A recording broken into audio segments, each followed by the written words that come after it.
You open your eyes in the morning and immediately your brain begins a countdown. A countdown not of urgency or panic, but of opportunity. At that moment, your body is transitioning from the low energy, repair, focused state of sleep to a high alert, task-oriented state that defines your waking hours.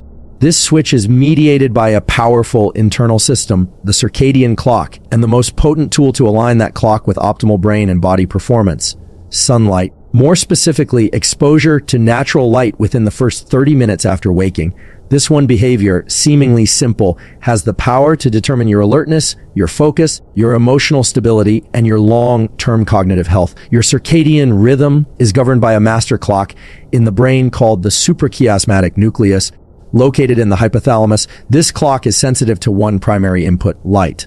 Not just any light, but the specific quality and intensity of light that comes from the sun, especially when it's low in the sky just after sunrise. When this light enters your eyes, particularly through the specialized retinal ganglion cells that contain melanopsin, it sends a powerful electrical signal straight to that master clock. This signal says, "It's morning, reset, begin." What follows is a cascade of hormonal and neurochemical changes that quite literally set the tone for your entire day. First, cortisol is released.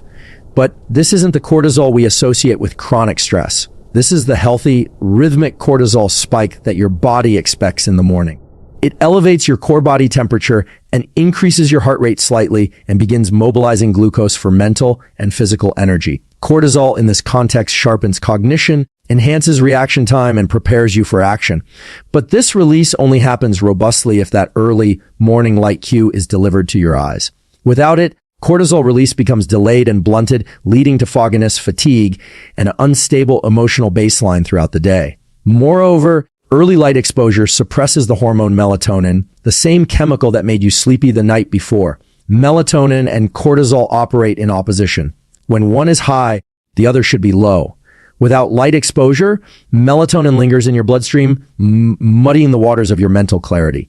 But when you get sunlight early, melatonin suppression is swift and complete, creating a clean transition into wakefulness. Importantly, this light signal doesn't just affect the current day. It sets a timer approximately 14 to 16 hours later for when your brain will begin producing melatonin again. This means morning light not only wakes you up now, but programs you to feel sleepy at the right time tonight. So the entire architecture of your sleep-wake cycle, including your ability to fall asleep easily, stay asleep deeply, and wake up refreshed tomorrow, is shaped by whether or not you saw the sun shortly after waking today. Let's talk numbers.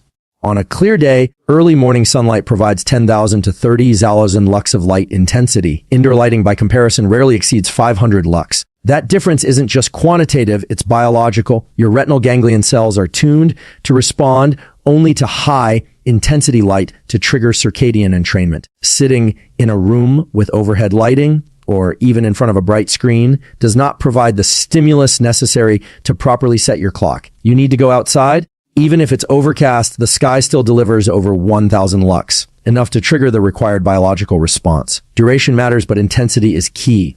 On a bright day, 5 to 10 minutes outside is usually sufficient. On a cloudy day, 20 to 30 minutes is recommended. You don't have to stare at the sun. In fact, you shouldn't. But you should be outside, eyes open and facing the general direction of the sun. If necessary, sit near a window, but understand that glass filters out some of the most biologically active wavelengths. If you live in extreme northern or southern latitudes where winter light is minimal, a 10,000 lux artificial light box positioned at eye level can be an effective substitute, but only if used at the correct distance and timing. This behavior becomes even more critical when you consider its effect on mental health. Early morning light exposure has been shown to reduce symptoms of depression and anxiety by stabilizing the hypothalamic pituitary adrenal HPA axis, which governs the stress response. It also boosts serotonin, a key neurotransmitter for mood and emotional balance. Over time, this translates into a greater sense of control, motivation, and resilience.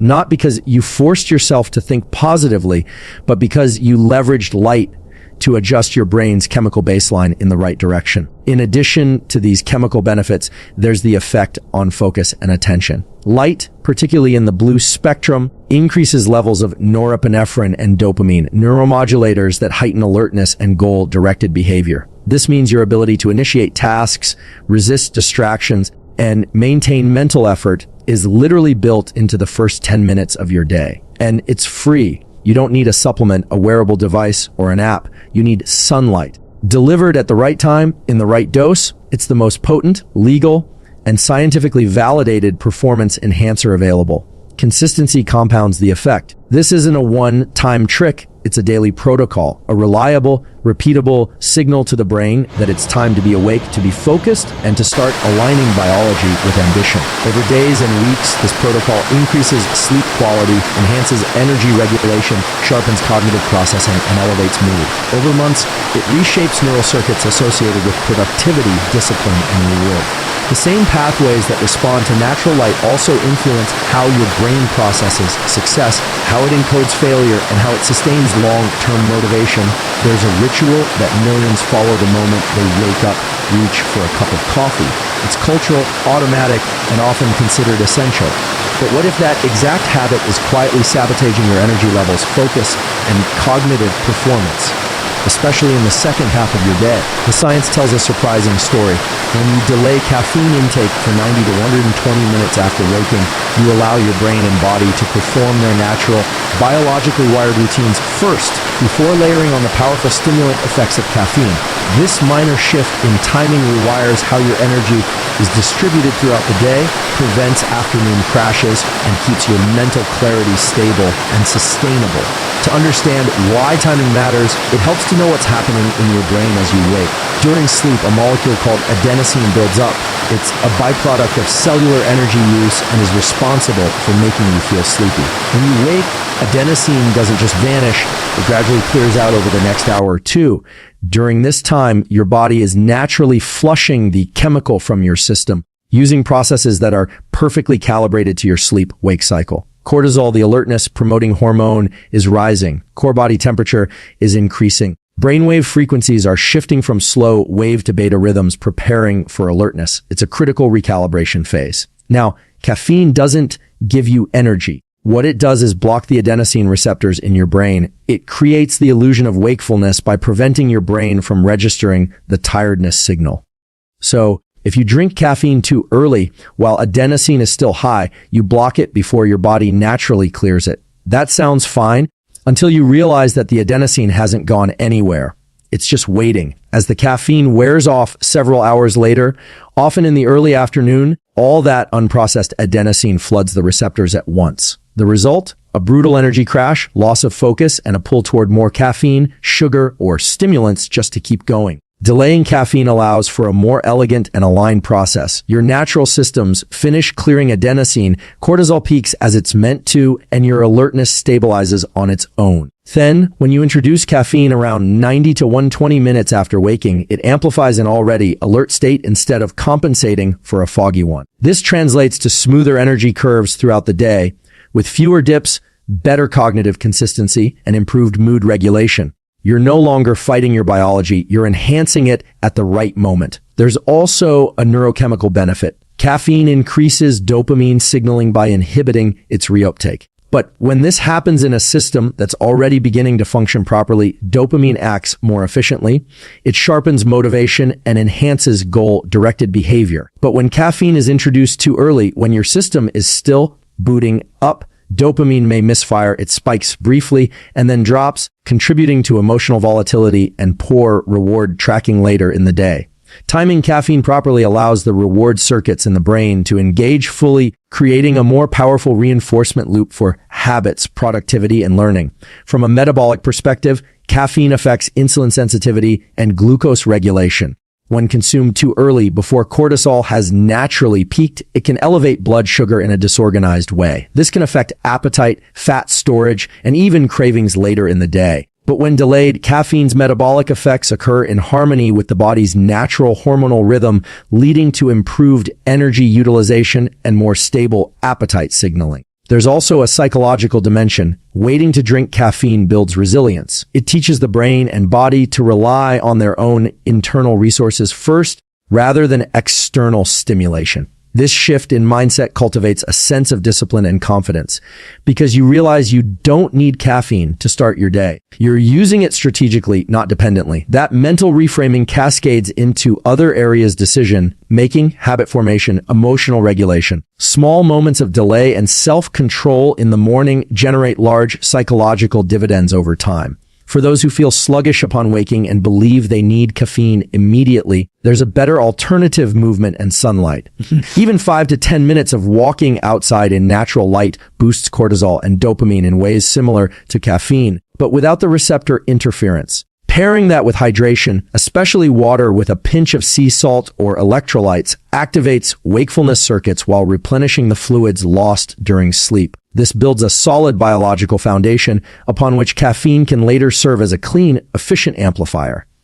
If you want to make this change, start by gradually pushing your first cup of coffee back by 15 to 20 minutes every few days. Replace that early craving with hydration, movement, and light. Notice how your focus begins to extend longer into the afternoon. Notice how you're less dependent on a second or third cup. Notice how your sleep improves because the longer lasting effects of early caffeine aren't interfering with melatonin production at night. The benefits are subtle at first, but they build and they're undeniable. Undeniable. The moment you wake, your body begins a rapid internal transition. Electrical activity in the brain increases, heart rate picks up, and the autonomic nervous system, your internal regulator, starts to tip toward a state of sympathetic dominance. This means your system is preparing for stress, action, decision making, and goal pursuit. While this is necessary for functioning in the world, it often becomes unbalanced. For many, the day begins in a state of low, great anxiety, scattered attention, and muscular tension before they've even left the bed.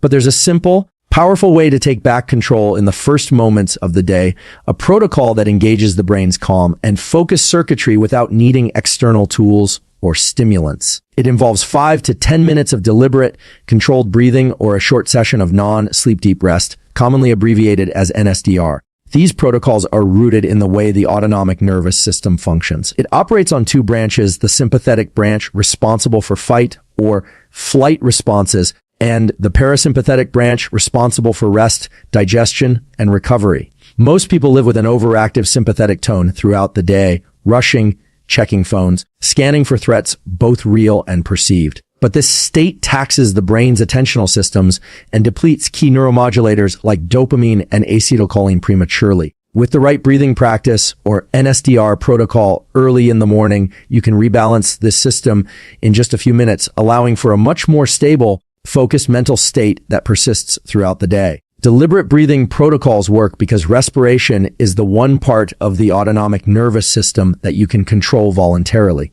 By changing your breath pattern, you send a signal upstream to the brainstem, which then adjusts your heart rate, blood pressure, and even cognitive focus.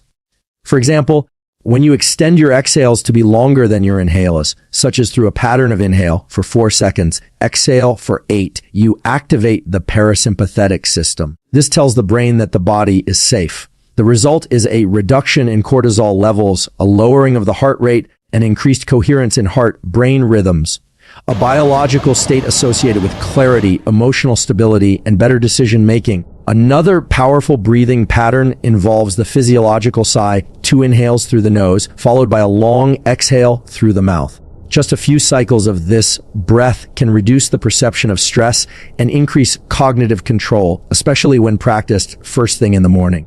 It's a rapid and scientifically validated way to reset your stress baseline and access a calm yet alert state. What's important here is not the spiritual or abstract interpretation of breathwork, but the concrete biological mechanisms it engages. When performed properly, breath control changes the release of neurotransmitters like norepinephrine and serotonin, both of which are crucial for attention and mood regulation. NSDR takes this a step further. It's not meditation. It's not hypnosis. It's a guided state of deep relaxation where the body remains still, the mind is given permission to drift, and yet certain cognitive systems stay online. In NSDR, you often lie down, close your eyes, and follow a slow, deliberate script or audio guide that cues muscle relaxation, sensory awareness, and non-judgmental observation of thought. This induces a theta brainwave state normally associated with dreaming or deep rest, while maintaining some conscious awareness. The benefits are profound. Even short NSDR sessions of 10 to 20 minutes have been shown to restore dopamine levels, increase neuroplasticity, and accelerate recovery from poor sleep. When practiced in the morning, NSDR primes your brain to enter a more focused, less reactive state. You exit with enhanced working memory, improved goal persistence, and a dampened stress response. For those trying to build new habits, learn new material, or perform high-focus tasks, this is essential. It creates what neuroscientists refer to as learning readiness, a brain state optimized for encoding and retrieving information. This is why elite performers, including athletes and cognitive workers, are increasingly adopting these protocols as part of their foundational daily routines. Timing matters. Implementing NSDR or breath work in the first 30 to 60 minutes after waking creates a buffering effect. It smooths the transition from sleep to alertness, protects against the overstimulation that comes from screens and noise, and establishes a proactive rather than reactive mental state. In this way, it becomes an anchor behavior, a core habit around which the rest of your routine can be built. And unlike meditation, which often requires prolonged, passive practice, breath protocols and NSDR show measurable benefits almost immediately, even after a single session. Consistency compounds these effects. Over weeks of daily practice, neural circuits associated with interoception, the brain's ability to read internal signals, become more accurate.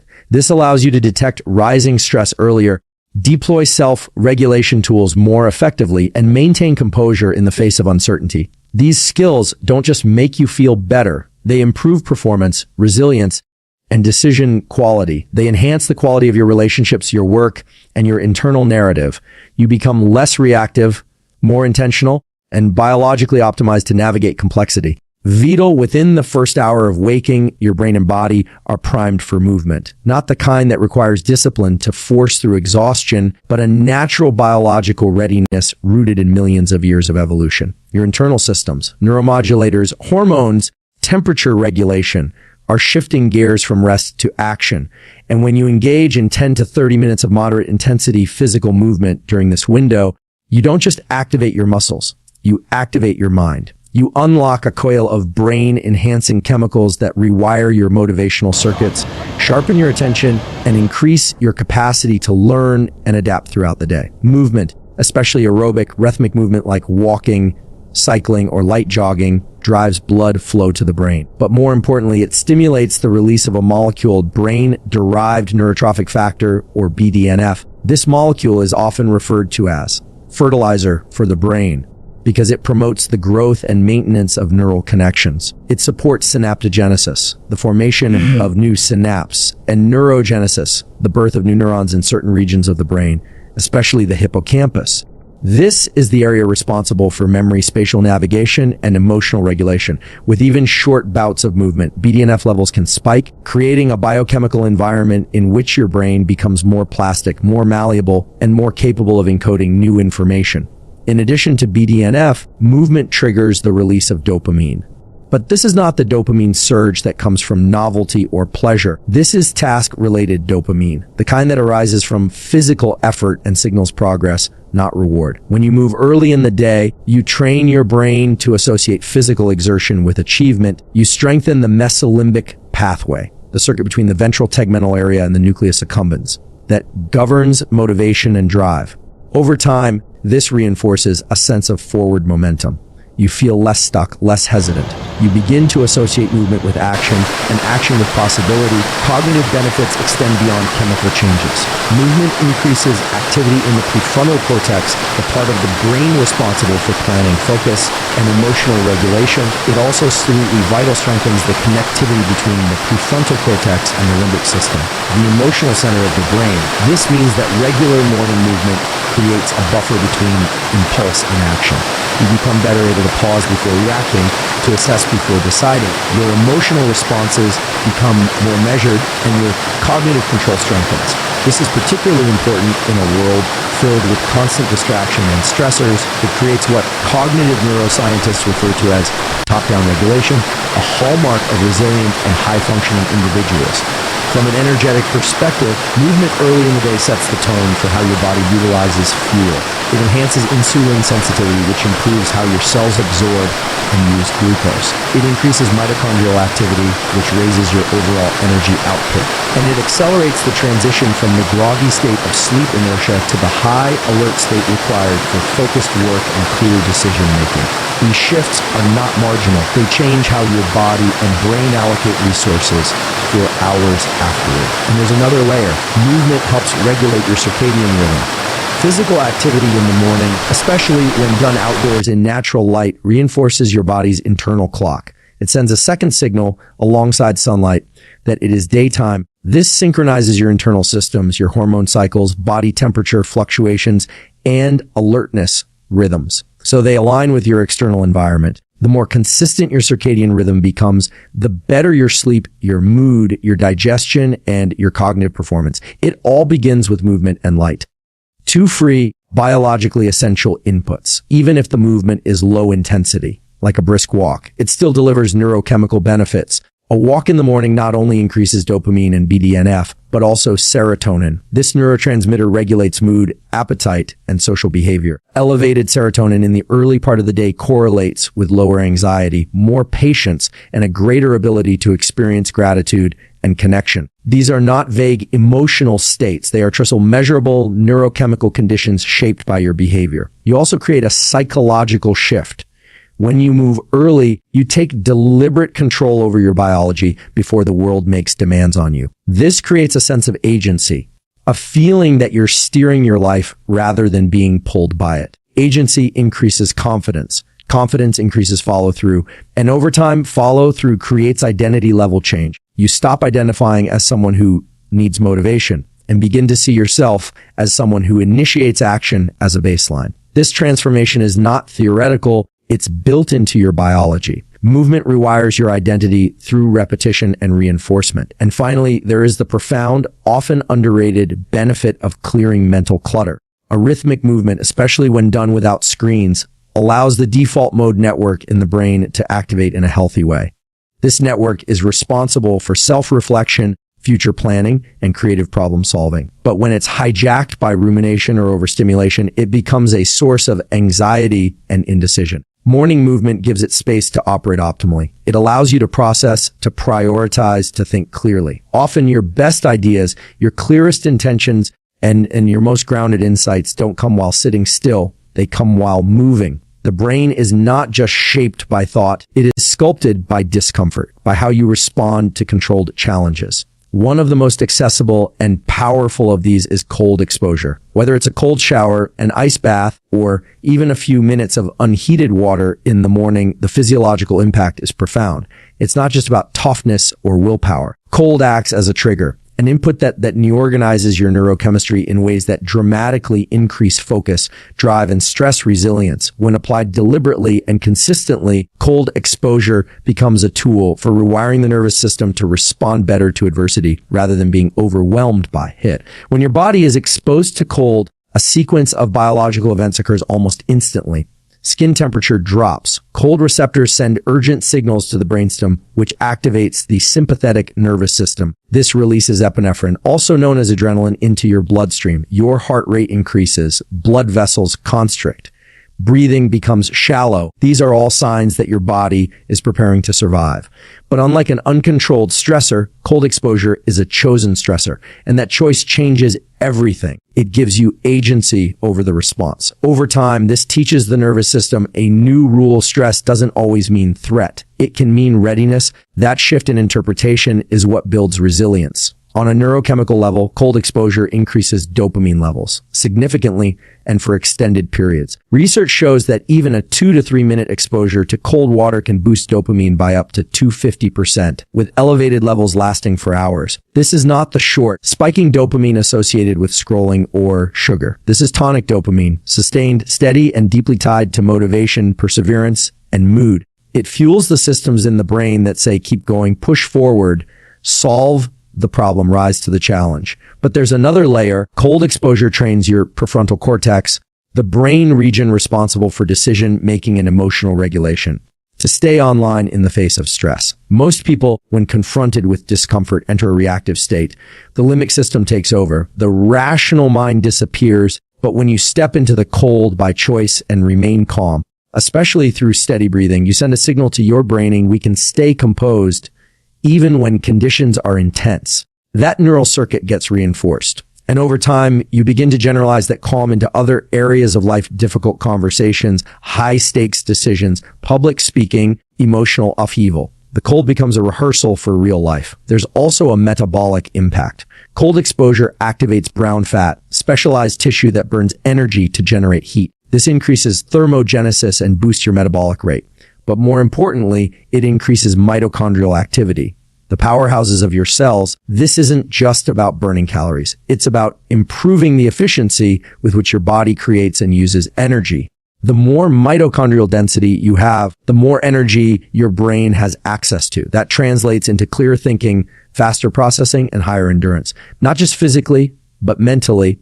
Another powerful effect is on inflammation. Cold exposure, especially when done consistently, reduces systemic inflammation by modulating the immune system. Absolutely vital. It dampens the overactive inflammatory pathways that are associated with brain fog, low mood, and chronic fatigue. This anti-inflammatory effect creates a neurochemical environment in which your brain can function at a higher level. More clarity, more emotional balance, more capacity to focus for extended periods. It's not a placebo. It's measurable biology. And there's something primal about starting your day with cold.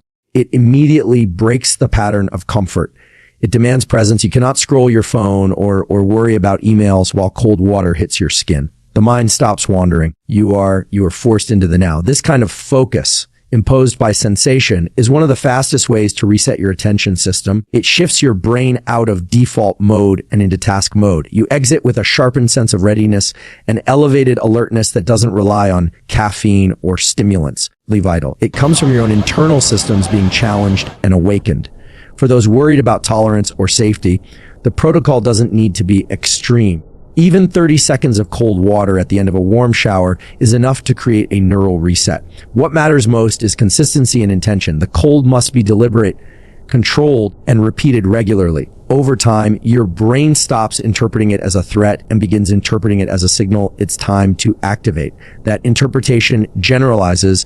You begin to see other stressors not as danger, but as opportunity to engage. This is how you build a stress-resilient nervous system. Not through avoidance, but through calibrated exposure and recovery. This practice rewires your relationship with challenge. You no longer flinch. You no longer hesitate. You know what it feels like to be uncomfortable and still act with precision. That kind of adaptation isn't motivational. It's neurochemical. It's what happens when you show your brain day after day that you can face intensity and emerge stronger. The cold doesn't just wake you up. It reshapes the architecture of your mind. Once the body has been awakened, the brain focused, and the nervous system regulated, there's a final piece that locks the entire morning routine into a coherent system. Intention, not vague positive thinking or abstract visualization, but a very real, biologically grounded practice that determines how your brain prioritizes actions, organizes attention, absolutely lethal, and encodes memory. When you spend just 5 minutes setting a clear intention for the day, especially through writing, absolutely vital, you engage the prefrontal cortex in a way that shapes the rest of your neurochemical landscape. It's not just a mental shift. It's structural. It rewires the pathways that govern motivation, goal-directed behavior, and emotional resilience. The act of writing down your intention, whether it's a task, a mindset, or a personal value, activates multiple brain regions simultaneously. The motor cortex coordinates hand movement. The language centers in the left hemisphere construct the words. The prefrontal cortex evaluates and organizes, and the limbic system tracks how emotionally relevant that intention is. This whole brain engagement creates what neuroscientists call self-generated attention. Unlike reactive attention, which is triggered by the environment, notifications, noise, demands, self-generated attention is internally directed. It's proactive, and it builds cognitive momentum. When you deliberately articulate what you intend to do or how you intend to show up in the world, you increase the release of acetylcholine in the brain. This neurotransmitter acts like a spotlight for your attention system. It enhances signal-to-noise ratio in your neural networks, allowing you to lock in on important tasks and filter out irrelevant information. This is critical in a world saturated with stimuli. Without intention, your brain becomes reactive, pulled in every direction. With intention, it becomes selective, focused, and efficient. Dopamine also plays a role here. When you set a specific, attainable goal and mentally rehearse accomplishing it, even if only in broad strokes. Dopamine pathways begin to activate in anticipation. This isn't about fantasy or wishful thinking. It's about priming your system to recognize opportunities that align with your stated aim. Dopamine acts as a prediction error signal. It helps your brain detect when you're moving toward or away from your goal. This dynamic keeps you engaged, not because the task is exciting, but because the brain is wired to close loops. The goal you wrote down becomes a loop that demands closure, and your cognitive system works in the background to move toward it. Even more powerful is the role intention plays in emotional regulation. When the brain knows what it's aiming at, it becomes more tolerant of obstacles. Frustrations, distractions, and setbacks are less likely to derail you because you've already allocated your emotional and cognitive resources toward a higher aim. This is mediated by a network in the brain known as the salience network, which helps you decide what deserves your attention and emotional energy. When you take 5 minutes to clarify your intention, you prime this network to elevate what matters and demote what doesn't. This practice also has a profound effect on identity. The more you repeat a behavior, especially one tied to self-reflection, the more it reinforces a self-image. When you write, "Today, I will stay calm during hard conversations," or "I will complete this specific task," or "I will show up with integrity even when it's difficult," your brain doesn't just store that as a to-do item. It begins to shape your sense of self around that standard.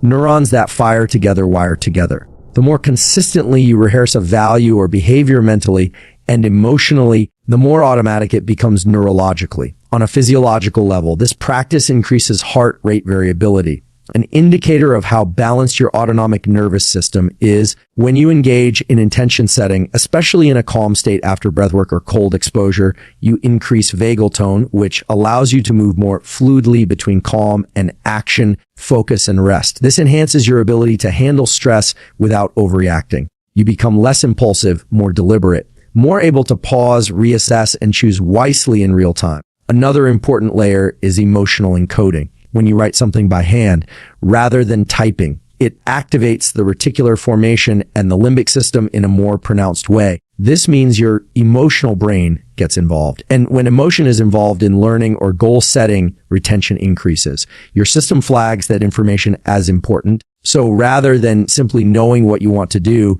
you care about it on a biological level. That emotional investment makes you more likely to follow through even when conditions are imperfect. And this doesn't require long journaling sessions or deep philosophical insight. Even a few sentences, focused, honest, specific, can shift your brain into a mode of high performance. It's the quality of presence during the act, not the quantity of words. When repeated daily, this practice creates a stable mental framework. You begin to notice patterns, how you respond to pressure, what environments bring out your best, which behaviors align with your stated values. That awareness becomes data, and data, when consistently tracked, leads to insight. Most people let the day determine who they are, but with a 5-minute window each morning, you can determine who you intend to be before the day begins. That decision, reinforced by neurobiology, becomes a thread that holds your actions together. It makes discipline easier because you're not operating on impulse. You're operating from a blueprint. And over time, that blueprint becomes architecture, a nervous system designed for precision, purpose, and growth.